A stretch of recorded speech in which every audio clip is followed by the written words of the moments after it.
दिल डूबने लगा है तवानाई चाहिए, कुछ वार मुझको जहर शनासाई चाहिए। कल तक थे मुतमईन के मुसाफिर हैं रात के, अब रोशनी मिली है तो बिनाई चाहिए। अरमान था तुम्हें कि सब साथ में रहें, अरमान था तुम्हें कि सब साथ में रहें, अब तुम ही कह रहे हो तन्हाई चाहिए।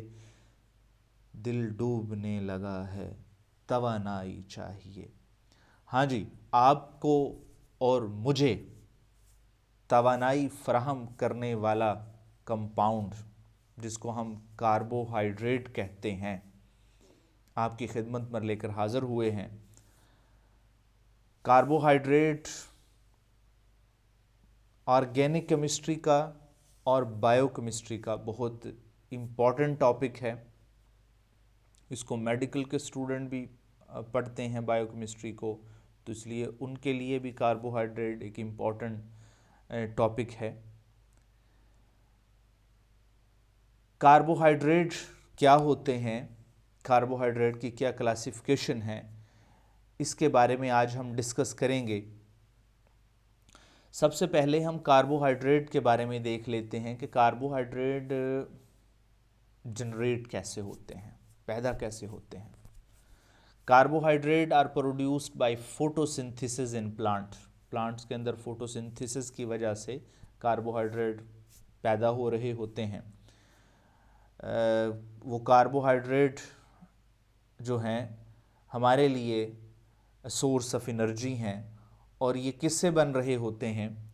ये कार्बन डाइऑक्साइड से और वाटर से, और इनको आपस में रिएक्शन के लिए सनलाइट चाहिए, और ये सनलाइट प्लांट्स के अंदर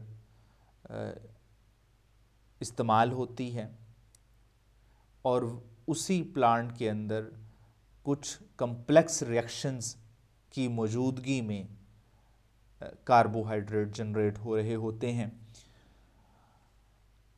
और यही कार्बोहाइड्रेट जो हैं वो लिविंग सेल्स के अंदर प्रोड्यूस भी होते हैं, और लिविंग सेल्स इनको अपनी एनर्जी के लिए यूज़ भी करते हैं। ठीक है जी। Carbohydrates one of the three major classes of biological molecules. तीन बड़े मेजर मॉलिक्यूल्स कौन से हैं? उनमें एक कार्बोहाइड्रेट है, एक प्रोटीन है, और न्यूक्लिक एसिड्स हैं, और फैटी एसिड्स हैं, जो हम यूज़ करते हैं खुराक के लिए। वो तीन मेजर कंपाउंड्स हैं जिनको हम कार्बोहाइड्रेट, प्रोटीन्स और फैटी एसिड्स कहते हैं। ये फैट्स का लेते हैं हम आमतौर पे, फैटी एसिड्स तो वो डिकम्पोज होने के बाद बनते हैं। अच्छा जी, carbohydrates are also most abundant biological molecule in nature. बल्कि ये कहना ज़्यादा बेहतर होगा कि carbohydrate are most abundant biological molecules on the earth. इस कुरा अर्ज़ के ऊपर सबसे वफ़र मिक़दार में पाया जाने वाला बायोलॉजिकल मॉलिक्यूल कार्बोहाइड्रेट है। जर्नल फार्मूला कार्बोहाइड्रेट का अगर हम देखें तो CH2O, ब्रैकेट्स के बाहर आपको स्मॉल लेटर में N नज़र आ रहा है। N से मुराद अनलिमिटेड तादाद है जिसको हम काउंट ना कर सकते हों। ये एम्पिरिकल फार्मूला है कार्बोहाइड्रेट का। अगर आप इसको फार्मूला को दो हिस्सों में डिवाइड करें, कार्बन को अलग कर दें, H2O फार्मूला होता है वाटर का, इस वाटर को अलग कर दें, वाटर को कहते हैं हाइड्रेट। तो कार्बोहाइड्रेट को आप ये भी कह सकते हैं हाइड्रेट्स ऑफ कार्बन। ठीक है जी, हाइड्रेट्स H2O से, और of C for stand for carbon, hydrates of carbon भी कह सकते हैं कार्बोहाइड्रेट्स को। ठीक है जी, कार्बो लफ्ज़ कार्बन से है, इसी वजह से इसका नाम जो है, हाइड्रेट लफ्ज़ वाटर से है, इसी वजह से इसको सिंपली हम कार्बोहाइड्रेट कहते हैं। Carbohydrate are carbon compounds that contain large quantity of hydroxyl group. और इसमें फंक्शनल ग्रुप जो हैं वो दो मेजर होते हैं ओपन चेन में, और दो ही मेजर होते हैं साइक्लिक के अंदर। ओपन चेन में जो दो मेजर फंक्शनल ग्रुप हैं, एक तो कार्बोनिल होगा और दूसरा हाइड्रोक्सल होते हैं। हाइड्रोक्सल ग्रुप की तादाद जो होती है वो हमेशा एक से ज़्यादा होती है। और साइक्लिक में एक फंक्शनल ग्रुप ईथर होता है, दूसरे हाइड्रोक्सल ग्रुप होते हैं, तो हाइड्रोक्सल ग्रुप की तादाद साइक्लिक में भी सबसे ज़्यादा होती है। तो कार्बोहाइड्रेट्स आर पॉलीहाइड्रोक्सीलेटेड कंपाउंड्स। जो कंपाउंड हाइड्रोक्सल ग्रुप की तादाद ज़्यादा है तो इस वजह से हम इसे पॉलीहाइड्रोक्सीलेटेड कंपाउंड भी कहते हैं। तो अगली बात यह है कि किसी भी कंपाउंड के लिए कार्बोहाइड्रेट कहलवाए जाने के लिए मिनिमम शराइत कौन सी हैं? तो मिनिमम शर्त यह है कि किसी कंपाउंड को अगर कार्बोहाइड्रेट कहलवाना है तो उसके पास 3 कार्बन होने चाहिए मिनिमम, और एक एक्टिव कार्बोनिल होना चाहिए। एक एक्टिव कार्बोनिल ग्रुप से मुराद वो एल्डिहाइड वाला भी हो सकता है, वो कीटोन वाला भी हो सकता है, और 2 मिनिमम हाइड्रोक्सिल ग्रुप हों उसके पास।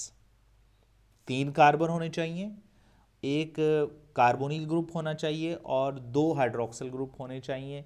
तो कार्बोनिल ग्रुप एल्डिहाइड भी हो सकता है, कीटोन भी हो सकता है। तो ये मिनिमम क्राइटेरिया है, ये मिनिमम मालिक्यूल है, छोटे से छोटा मालिक्यूल है किसी भी कार्बोहाइड्रेट के लिए, जिसकी एग्जांपल हम ग्लिसरॉल्डिहाइड के बारे में दे सकते हैं कि ग्लिसरॉल्डिहाइड सबसे सिंपलेस्ट कार्बोहाइड्रेट की एग्जांपल है।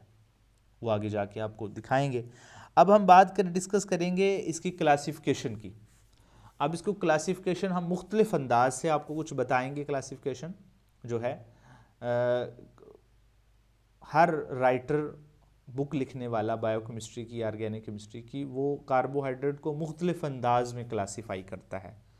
हम हर किसी की क्लासिफिकेशन को डिस्कस करेंगे। एक क्लासिफिकेशन है कि सिंपल कार्बोहाइड्रेट्स और कम्प्लेक्स कार्बोहाइड्रेट्स। कार्बोहाइड्रेट की मेजर 2 क्लासेस बना दी जाती हैं, एक तरफ सिंपल कार्बोहाइड्रेट्स और कम्प्लेक्स कार्बोहाइड्रेट। सिंपल कार्बोहाइड्रेट्स में 2 क्लासेस आगे हैं, मोनोसैकराइड्स और डाइसैकराइड्स। मोनोसैकराइड कहते हैं जिसमें एक शुगर यूनिट हो। अब एक शुगर यूनिट क्या चीज़ होती है? एक शुगर से सिंपलेस्ट जो कार्बोहाइड्रेट का यूनिट है वो या तो ग्लूकोज हो सकता है या फिर फ्रुक्टोज हो सकता है। ठीक है जी।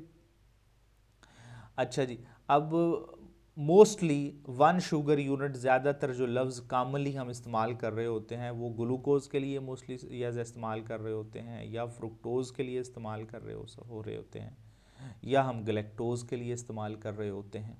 तो हम उनको हम मोनोसैकराइड्स कहते हैं। ग्लूकोज हो गया, फ्रुक्टोज हो गया, गलेक्टोज हो गया। डाइसैकराइड्स यानी कि 2 मोनोसैकराइड्स के यूनिट आपस में कनेक्ट हों ग्लाइकोसाइडिक लिंकेज के ज़रिए। जैसे हम कहते हैं 2 ग्लूकोज के मालिक्यूल आपस में कनेक्ट हों, जुड़े हुए हों ग्लाइकोसाइडिक लिंकेज के ज़रिए, उसको आप डाइसैकराइड कह सकते हैं। एक ग्लूकोज का और एक फ्रुक्टोज का मालिक्यूल आपस में जो है वो कनेक्ट हो वाया ग्लाइकोसाइडिक लिंकेज, या एक ग्लूकोज का एक गलेक्टोज का हो। ग्लूकोज और फ्रुक्टोज का जो डाइसैकराइड्स है वो उसकी बड़ी मशहूर एग्जांपल जो हम डेली लाइफ में सक्रोज या चीनी खाते हैं। दूसरा लैक्टोज है, माल्टोज है, इसमें 2 मोनोसैकराइड्स के यूनिट होंगे। अगर 2 से ज़्यादा हैं तो हम उनको कम्प्लेक्स कार्बोहाइड्रेट की कैटेगरी में उठा के ले जाते हैं। अब इसमें भी मज़ीद 2 क्लासेस हैं, ओलिगोसैकराइड्स एंड पॉलीसैकराइड्स।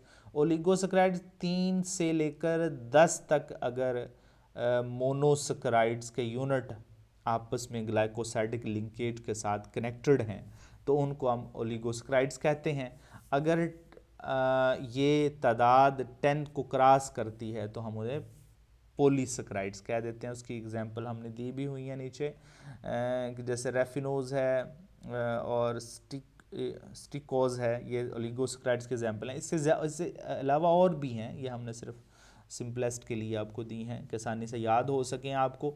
इसी तरह पॉलीसैकराइड्स में ग्लाइकोजन है, स्टार्च है, डाइटरी फाइबर्स हैं, ये पॉलीसैकराइड्स की एग्जांपल हैं। एक क्लासिफिकेशन तो इस तरह हम डिस्कस करते हैं।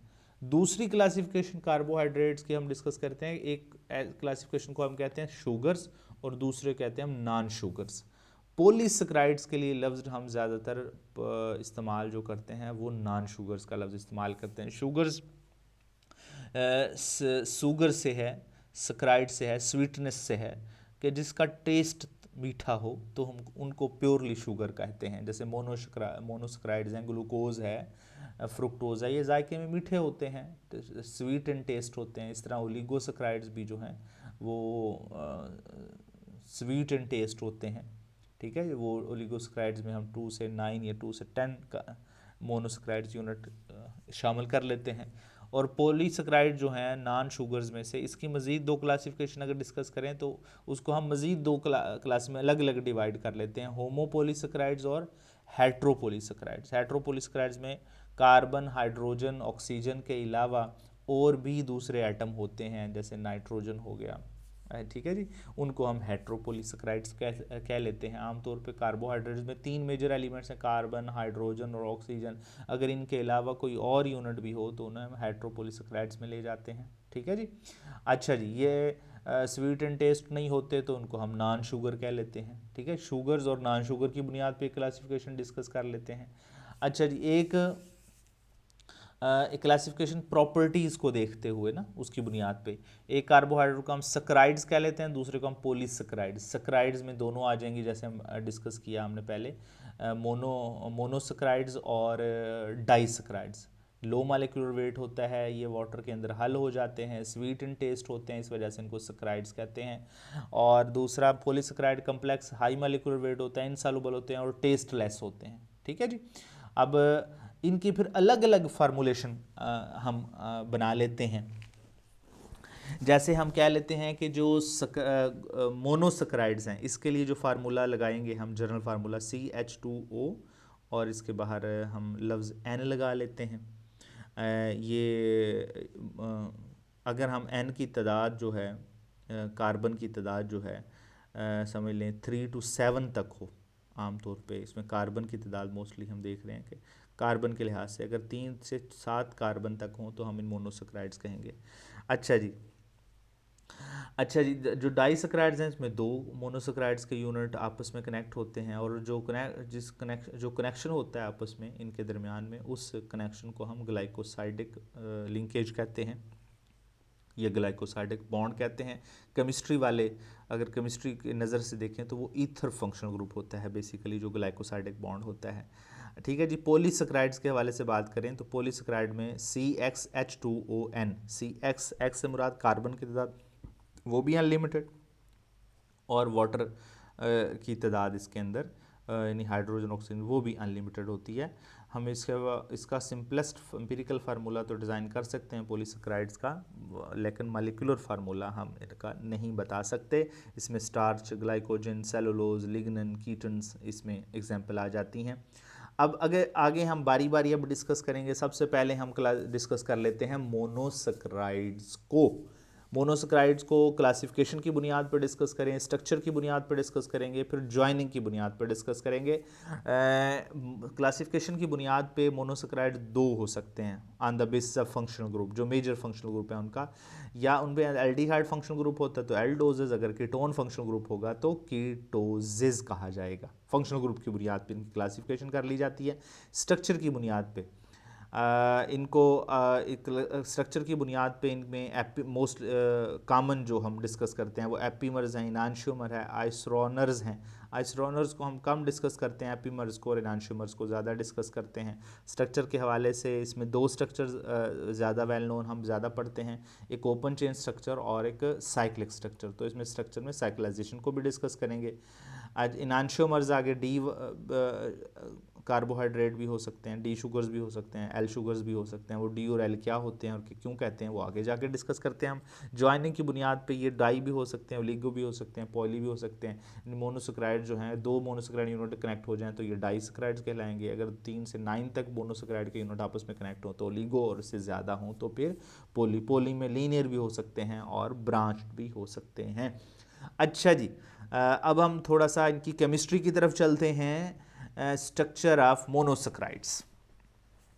मोनोसेकेराइड्स की बुनियाद पे अगर हम फंक्शनल ग्रुप की बुनियाद पे इनको डिस्कस करें तो हम कहते हैं जी aldoses and ketoses, aldose monosaccharides and ketose monosaccharide. Aldose जिसमें एल्डिहाइड एक फंक्शनल ग्रुप हो, जब से सिंपलेस्ट एग्जांपल हमने ग्लिसरॉल्डिहाइड की दी, सबसे simplest monosaccharides that is the glyceraldehyde, इससे छोटा नहीं हो सकता।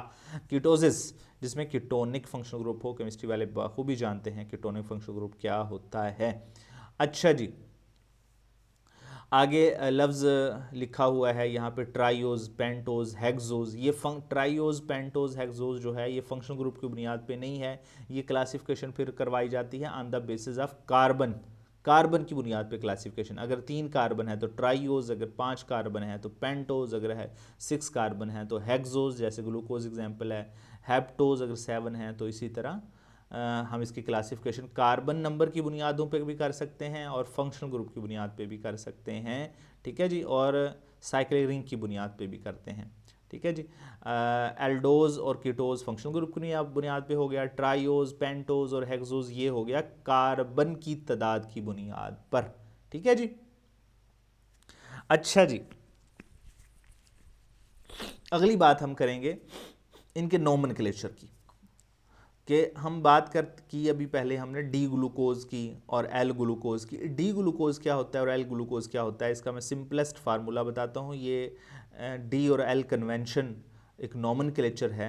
ये नॉमनक्लेचर ज़्यादातर इस्तेमाल होता है कार्बोहाइड्रेट्स के लिए और या फिर अमीनो एसिड्स के लिए। ये दो मेजर क्लासेस हैं जिनके लिए डी और एल वाला नॉमनक्लेचर यूज़ होता है, बाकियों के लिए इस्तेमाल नहीं होता। डी कॉन्फ़िगरेशन ऑफ ग्लूकोज क्या होगी, एल कॉन्फ़िगरेशन ऑफ ग्लूकोज क्या होगी। आप सबसे पहले देखें, नंबरिंग कर लें। नंबरिंग हमेशा अगर आप देखें तो एल्डिहाइड फंक्शनल ग्रुप जो होता है ज़्यादा एक्टिव होता है, तो जो एक्टिव फंक्शनल ग्रुप है उसी से हम नंबरिंग स्टार्ट करेंगे, 1 2 3 4 5 एंड 6। अच्छा जी, अब इसमें सेकंड लास्ट कार्बन कौन सा बनता है, सेकंड लास्ट कार्बन बना 5 नंबर कार्बन। 5 नंबर कार्बन पे ओ एच अगर राइट साइड पे है तो इसको डी कॉन्फ़िगरेशन कहेंगे। अगर यही 5 नंबर पे जो हाइड्रोक्सिल ग्रुप है लेफ्ट साइड पे है तो इसे एल ग्लूकोज कहेंगे। यही फार्मूला आपने जहन में बिठाना है, पहले नंबरिंग कर लेनी है, फिर उसका सेकंड लास्ट कार्बन देखना है, सेकंड लास्ट कार्बन। उस सेकंड लास्ट कार्बन पे जो हाइड्रोक्सिल ग्रुप है अगर वो राइट साइड पे हो तो उसको आपने डी कॉन्फ़िगरेशन का नाम दे देना है, अगर वो लेफ्ट साइड पे हो तो उसको आपने एल कॉन्फ़िगरेशन का नाम दे देना है, ठीक है जी। उम्मीद है आपको ये मेरी बात समझ में आ गई होगी। इस तरह कोई भी आपके सामने कार्बोहाइड्रेट पेश किया जाए, कोई मोनोसैकेराइड दिया जाए तो उसकी ओपन स्ट्रक्चर में पहले नंबरिंग कर लें, फिर उसका सेकंड लास्ट कार्बन देख लें। अगर सेकंड लास्ट कार्बन पे हाइड्रोक्सिल ग्रुप राइट साइड पे हो तो उससे आपने डी कॉन्फ़िगरेशन का नाम दे देना है। अगर सेकंड लास्ट कार्बन पे उसका ओ एच लेफ्ट साइड पे हो तो उसको अपने एल कॉन्फ़िगरेशन का नाम दे देना है, बाकी किसी कार्बन को नहीं देखना, ठीक होगी बात। अच्छा जी, अगली बात है जी ग्लूकोज के अंदर इनांशियोमर्स भी। इनांशियोमर्स किस में होते हैं, इनांशियोमर उन कंपाउंड्स में होते हैं जिनमें कायरल कार्बन होता है। कायरल कार्बन क्या होता है, ऐसा कार्बन जो 4 डिफरेंट ग्रुप लगे हुए हों। तो ग्लूकोज के अंदर 2 नंबर कार्बन, 3 नंबर, 4 नंबर और 5 नंबर ये कायरल कार्बन्स हैं, ये कायरल कार्बन्स हैं। और अगर इन कायरल का जिनमें जहाँ जहाँ कायरल कार्बन्स होते हैं जिन कंपाउंड्स में, वहाँ पे इनैंशियोमर्स का कंसेप्ट भी ज़रूर होता है। इनैंशियोमर्स क्या होते हैं, दो ऐसे कंपाउंड जो एक दूसरे का मिरर इमेज हों, जैसे डी ग्लूकोज और एल ग्लूकोज दोनों एक दूसरे का मिरर इमेज हैं और नॉन सुपर इम्पोजेबल हैं, ठीक है जी। और इनांशियोमर मोस्टली हम उन्हीं के लिए लफ्ज़ इस्तेमाल करते हैं जो ऑप्टिकली एक्टिव कंपाउंड्स होते हैं और जिनमें कायरलिटी होती है, वो ऑप्टिकल एक्टिव कंपाउंड भी होते हैं। ऑप्टिकल एक्टिविटी के बारे में हम नेक्स्ट लेक्चर में इंशाल्लाह आपको डिस्कस करेंगे, ऑप्टिकल एक्टिविटी क्या चीज़ होती है और इसको कैसे मेजर किया जाता है, ठीक है जी। अच्छा जी, अच्छा अगली बात करेंगे हम कि ग्लूकोज जो है ये इसके अंदर कायरल कार्बन्स हैं और 4 कायरल कार्बन्स हैं। जिसके अंदर 4 कायरल कार्बन हों तो उसके कितने इनांशियोमर बन सकते हैं, तो 4 कायरल कार्बन की बुनियाद पे इनांशियोमर्स की तादाद जो बनेगी वो 16 बनेगी। इसका बाकायदा एक फार्मूला है, वो फार्मूला क्या है, 2 की power n, n that is the number of chiral carbons. अगर 2 की पावर n की तादाद ग्लूकोज में 4 है तो 2 की पावर 4 लगाएं तो ये तादाद 16 बनती है। तो इसका मतलब ग्लूकोज के 16 इनांशियोमर बनेंगे। 16 में से हाफ होंगे डी कॉन्फ़िगरेशन वाले और हाफ होंगे एल कॉन्फ़िगरेशन वाले। पहले पेज पे हमने आपको तमाम पे जो हैं ये डी कॉन्फ़िगरेशन वाले ग्लूको एनांशियोमर्स शो किए हैं, D allose, D altrose, D glucose, D mannose, D gulose, D aldose, D galactose, D talose. अब जो डी कॉन्फ़िगरेशन है तमाम में एक बात आप कॉमन देखेंगे, जो सेकंड लास्ट कार्बन है इनमें तमाम पे O H second last carbon का वो राइट साइड पे है, तो इसी वजह से इनका नाम डी है। और 8 ही इसमें ऐसे ना एनांशियोमर्स होंगे जिनके अंदर जो ओ एच है वो लेफ्ट साइड पे होगा। ठीक है जी, ये एक दूसरे के मिरर इमेज हैं। जैसे एल टेलोज है, ये मिरर इमेज होगा किसका, डी टेलोज का। एल ग्लेक्टोज है, ये मिरर इमेज होगा डी ग्लेक्टोज का। एल ग्लूकोज है, ये मिरर इमेज होगा अपने डी ग्लूकोज का। एल एलोज है तो ये अपने मिरर इमेज होगा अपने डी एलोज का, एंड सो ऑन। ठीक है जी, एल और डी जो आइसोमर्स हैं ये दोनों एक दूसरे के मिरर इमेज हैं, और ये सारे के सारे जो हैं ऑप्टिकल एक्टिव हो सकते हैं। ठीक है जी, ऑप्टिकल एक्टिव हैं ग्लूकोज के अंदर तो सारे ही हैं। अच्छा जी, आगे हम थोड़ी सी आगे प्रोजेक्शंस के बारे में समझाएंगे कि ग्लूकोज की स्ट्रक्चर किस किस तरह लिखी जाती हैं और किस किस तरह टेक्स्ट बुक में इनकी स्ट्रक्चर को डिज़ाइन किया जाता है और लिखा जाता है, उनको क्या कहा जाता है। ये जो स्ट्रक्चर आपको हमने स्ट्रेट चेन में हम ये शो करते हैं, ग्लूकोज की अक्सर स्ट्रक्चर आप लिख रहे होते हैं इस तरह, ये ग्लूकोज की है और डी राइबोज की है। ठीक है जी, अब ये फिशर प्रोजेक्शन कहलाती है, और अगर इसकी साइक्लिक फॉर्म भी इस तरह लिखें तो ये भी फिशर प्रोजेक्शन है। अगर आप साइक्लिक ग्लूकोज इस तरह लिख रहे हैं तो ये हावर्थ प्रोजेक्शन कहलाती है, और अगर आप इस तरह लिख रहे हैं तो इसको वायर फ्रेमवर्क भी कहते हैं, इसको चेयर फ्रेमवर्क भी कह देते हैं। इसमें इस तरह जैसे ग्लूकोज की है तो ये चेयर स्ट्रक्चर है, चेयर फ्रेमवर्क। आमतौर पे जनरल नाम इसका लाइन फॉर्म या फिर वायर फ्रेम फॉर्म है। ठीक है जी, अक्सर अब स्ट्रक्चर या तो इस तरह लिख रहे होते हैं बायो में, या फिर इस तरह लिख रहे होते हैं, चेयर में बहुत कम लिखते हैं। अच्छा जी, नेक्स्ट हम बात करेंगे कि जो ग्लूकोज है जो आमतौर पे वो नेचर में ज़्यादातर डी ग्लूकोज पाया जाता है। जो ग्लूकोज है वो नेचर में ज़्यादातर डी ग्लूकोज होता है। अच्छा, डी ग्लूकोज जो है वो लीनियर फॉर्म में जो है वो स्टेबल नहीं होता, इस वजह से नेचुरली तौर पे जो ग्लूकोज पाया जाएगा वो साइक्लिक फॉर्म में एग्जिस्ट करता है। साइक्लिक फॉर्म में ये ज़्यादा स्टेबल होता है, और साइक्लिक फॉर्म में 6 मेंबर्ड साइक्लिक स्टेट बनती है, और ये 6 मेंबर्ड साइक्लिक स्टेट जो है पायरेन से मैच करती है, पायरेन से इसका कंपैरिजन लगता है, तो इसी वजह से बुनियाद पे इनको पायरानोज शुगर भी कहते हैं। ये डी ग्लूकोज को आप पायरानोज शुगर भी कह सकते हैं, क्योंकि जब पायरानोज शुगर क्यों कहेंगे, क्योंकि जब ये साइक्लिक स्ट्रक्चर बनाती है तो 6 मेंबर्ड बनाती है। ठीक है जी, अगर ये 5 मेंबर्ड बनाए तो इसको फ्यूरानोज शुगर कहें, फ्यूरैन से मैच करती है केमिस्ट्री के अंदर। अच्छा जी, अब ग्लूकोज जो है जब साइक्लिक फॉर्म में एग्जिस्ट करता है तो ये 2 तरह से एग्जिस्ट करता है। वो कौन सी, एक को हम कहते हैं डी अल्फा डी ग्लूकोपायरानोज, ये जर्नल नेम है। अगर ये ग्लूकोज का है तो हम इसे कह दे सकते हैं अल्फा डी ग्लूकोज, और दूसरा है बीटा डी ग्लूकोपायरानोज, ग्लूकोज से बना है तो हम इसे बोलेंगे बीटा डी ग्लूकोज। अब लफ्ज़ डी की तो समझ आई, डी का समझ कैसे आई कि डी इस वजह से कहा कि ये डी ग्लूकोज से बना है, और डी क्यों कहा, क्योंकि इसका सेकंड लास्ट कार्बन पे हाइड्रोक्सिल ग्रुप राइट साइड पे है। और अल्फा और बीटा क्यों लगाते हैं लफ्ज़, अल्फा और बीटा इस वजह से लगाते हैं, कार्बन नंबर यहाँ पे साइक्लिक स्टेट में ये 1 है, और 1 नंबर कार्बन साइक्लिक स्टेट में जो है वो एनोमेरिक कार्बन कहलाता है। ठीक है, एनोमेरिक कार्बन, यहाँ भी ये 1 नंबर कार्बन जो है that is known as anomeric carbon. ये एनोमेरिक कार्बन किससे बनता है, ये एनोमेरिक कार्बन जो है ये कार्बोनिल कार्बन वाला कार्बन होता है बेसिकली। अब इस एनोमेरिक कार्बन के ऊपर हाइड्रोक्सिल ग्रुप की पोजीशन चेंज है, देख लें इस स्ट्रक्चर के अंदर एनोमेरिक कार्बन पे हाइड्रोक्सिल ग्रुप नीचे की तरफ है, और इसमें एनोमेरिक कार्बन पे हाइड्रोक्सिल ग्रुप ऊपर की तरफ है।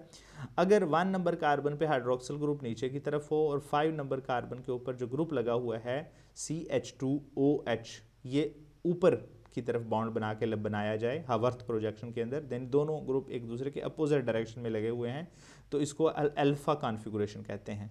और अगर दोनों ही ग्रुप जो हैं CH2OH 5 पोजीशन पे लगा हुआ CH2OH और 1 पोजीशन पे लगा हुआ दोनों सेम डायरेक्शन में हैं, दोनों का बॉन्ड पैरेलल है, तो इसको हम बीटा कॉन्फ़िगरेशन कहते हैं। समझ में आ गई बात। सॉल्यूशन फॉर्म में जो है आम ग्लूकोज को अगर पानी के अंदर हल करेंगे तो ये उसमें उसके अंदर अल्फ़ा डी ग्लूकोज भी होता है, बीटा डी ग्लूकोज भी होता है और डी ग्लूकोज ओपन चेन भी होती है, लेकिन ज़्यादातर जो है बीटा डी ग्लूकोज ज़्यादा होती है सॉल्यूशन फॉर्म में, अल्फ़ा डी ग्लूकोज कम होती है, तकरीबन 64%। बीटा डी ग्लूकोज होती है तकरीबन 36%, अल्फ़ा डी ग्लूकोज होती है और लेस देन 1%, बहुत ही 1% से कम जो है वो साइक्लिक स्टेट होती है ग्लूकोज की। लेकिन हम लिखते पढ़ते ज़्यादा हैं ओपन चेन को, लेकिन नेचर में एग्जिस्ट जो है वो साइक्लिक स्टेट करती है क्योंकि ये स्टेबल ज़्यादा होती है। ठीक है जी। लास्ट बात आज हम अपने लेक्चर की करेंगे एपीमर्स ऑफ ग्लूकोज। एपीमर्स क्या होते हैं? एपीमर्स ये होते हैं कि किसी एक कायरल कार्बन पे आप कॉन्फ़िगरेशन चेंज कर दें किसी एक कार्बन पे। जैसे यहाँ पे हमने एग्जांपल दिया है कि 3 नंबर कार्बन पे आपने जो कॉन्फ़िगरेशन चेंज कर देनी है, कैसे चेंज करेंगे कि ये वाला OH है जो लेफ़्ट साइड पे है इसको राइट साइड पे लगा दें, और लगा हुआ है बल्कि दोनों एक दूसरे के मिरर इमेज आपको नज़र आ रहे होंगे, लेकिन 3 नंबर कार्बन पे, बाकियों पे नहीं देखना, 3 नंबर कार्बन पे। ठीक है, बाकी पूरा मालिक्यूल एक दूसरे का मिरर इमेज नहीं है हो सकता, आप देख लें सिर्फ 3 नंबर कार्बन पे हमने ऐसा किया है, 3 नंबर कार्बन पे OH की पोजीशन चेंज की है। अगर सिर्फ एक कार्बन पे आप पोजीशन चेंज कर दें तो नया बनने वाला आइसोमर जो है पहले वाले का एपीमर कहलाएगा। ठीक है जी। आप 4 वाले पे भी चेंज कर सकते हैं, आप 5 वाले पे भी कर सकते हैं, आप 2 वाले पे, 1 और 6 वाले पे नहीं कर सकते। आप सिर्फ और सिर्फ कायरल कार्बन के ऊपर कॉन्फ़िगरेशन, किसी एक कायरल कार्बन पे कॉन्फ़िगरेशन चेंज कर दें और एक जो नया आइसोमर बनेगा वो उसका एपीमर होगा। अगर कार्बन नंबर 3 पे चेंज करने से नया एपीमर बन रहा है तो हम इसे C3 एपीमर करेंगे, अगर C2 पे चेंज कर रहे हैं तो C2 एपीमर कहेंगे, C4 पे आएगा तो C4 एपीमर कहेंगे, और 5 पोजीशन पे चेंज करने से आएगा तो इसको C5 एपीमर कहेंगे। तो इस तरह ग्लूकोज के अब मुख्तलिफ एपीमर बनाइएगा घर में बैठ के और इसको बनाने की कोशिश कीजिएगा। उम्मीद है आपको हमारा आज का लेक्चर समझ भी आ गया होगा और अच्छा भी लगा होगा। अब नेक्स्ट लेक्चर के साथ हम दोबारा हाज़िर होंगे, तब तक के लिए इजाज़त दीजिए। अल्लाह निगहबान।